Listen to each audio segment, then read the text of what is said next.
नमस्कार विद्यार्थी मित्रांनो, इयत्ता 7वी विषय सामान्य विज्ञान धडा 6वा भौतिक राशींचे मापन. मुलांनो, या सर्व वस्तूंचे मोजमाप करताना एकाच प्रकारचे एकक वापरले जाते का? तर नाही. वांगी, बटाटे तसेच टोमॅटो, भेंडी, कोबी अशा प्रकारच्या भाज्या या किलोग्रॅम या एककात मोजल्या जातात आणि पालेभाज्यांच्या जुड्या म्हणजेच मेथी, पालक, कोथिंबीर या संख्येमध्ये मोजल्या जातात. 1 जुडी, 2 जुडी, 3 जुडी अशा प्रकारे संख्येत या जुड्या मोजल्या जातात. दोऱ्याचे रीळ किंवा केसाचे रिबीन आणि कापडाचे तागे हे सर्व आपण मीटरमध्ये मोजतो.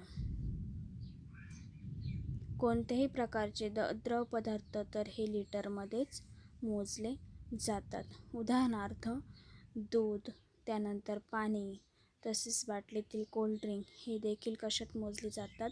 तर ते देखील लिटरमध्ये मोजले जातात.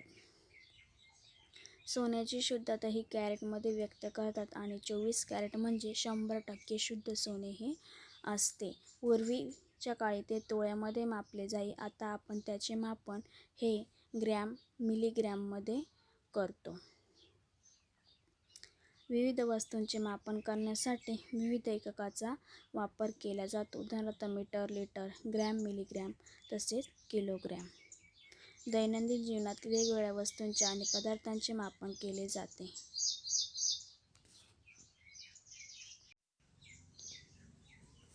विविध प्रकारच्या ज्या भाज्या आहेत त्या किलोग्रॅममध्ये मोजल्या जातात. तसेच विविध प्रकारचे जे धान्य आहे, डाळी आहेत वेगवेगळ्या प्रकारच्या, त्यानंतर विविध प्रकारचे धान्य हे देखील किलोग्रॅममध्ये मोजतात. तसेच द्रव पदार्थ हे लिटरमध्ये, स्थायू पदार्थ किलोग्रॅममध्ये, वायू पदार्थ असे वेगवेगळे पदार्थ हे विविध एककांमध्ये मोजले जातात. त्यानंतर भौतिक राशी या कोणकोणत्या आहेत तर बघा, आकारमान, त्यानंतर वजन, त्यानंतर वस्तुमान, त्यानंतर अंतर, तसेच गाडीचा वेग, त्यानंतर हवेचे तापमान हे कशात, या सर्व राशी भौतिक राशी आहेत. या सर्व राशींना भौतिक राशी असे म्हणतात. भौतिक राशींचे परिमाण, मूल्य व एकक. बघा, मीना 2 किलोमीटर चालते, तर यामध्ये 2 हे मूल्य आहे आणि एकक काय आहे? किलोमीटर हे एकक आहे. नेहाने 5 किलो बटाटे खरेदी केले, तर यामध्ये 5 हे मूल्य झाले आणि किलोग्रॅम हे एकक झाले. राजूने 1.5 लिटर कोल्ड्रिंक खरेदी केले, यामध्ये मूल्य आणि एकक काय असेल? तर 1.5 हे मूल्य असेल आणि लिटर हे एकक असेल. केवळ परिमाणाच्या साहाय्याने म्हणजेच मूल्य व एकक यांच्या साहाय्याने ज्या राशी व्यक्त होतात त्या राशींना काय म्हटले जाते?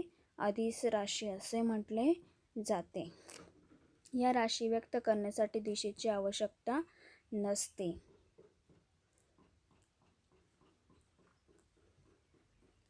उदाहरणार्थ लांबी, रुंदी, क्षेत्रफळ, वस्तुमान, घनता, तापमान, कालावधी, कार्य इत्यादी राशी या अदिश राशी आहेत. ही राशी व्यक्त करताना कुठेही दिशेचा संबोध केला जात नाही. पातेल्यात दूध 1 लिटर आहे. शर्टाचे कापड 2.5 मीटर आहे.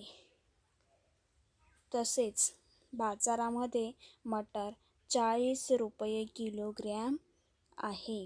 यामध्ये 1 लिटर म्हणजे मूल्य 1 आणि एकक काय झाले? लिटर.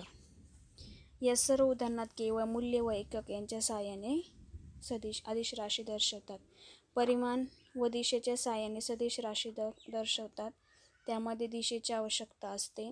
विस्थापन, वेग या सदिश राशी आहेत. उदाहरणार्थ उत्तर दिशेस 20 किलोमीटर विस्थापन व पूर्व दिशेस 20 किलोमीटर विस्थापन. येथे अंतर समान आहे पण विस्तरणाची दिशा ही वेगळी आहे. आकाशात दक्षिणेकडे 500 किमी प्रति तासाच वेगाने चाललेले विमान तसेच पूर्वेकडे 500 किमी प्रति तासाच वेगाने चाललेले विमान यांची दिशा वेगवेगळी आहे. येथे चाल समान आहे परंतु गतीची दिशा वेगळी आहे. थोडक्यात दोन्ही उदाहरणामध्ये मूल्य व एककासोबत दिशाही दिली आहे. अशा प्रकारे आज आपण अधिश राशी व संयुक्त राशी बघितल्या. अधिश राशी व संयुक्त राशी यांच्या व्याख्या आपल्या स्वाध्यायाच्या वहीत लिहायच्या आहेत. धन्यवाद.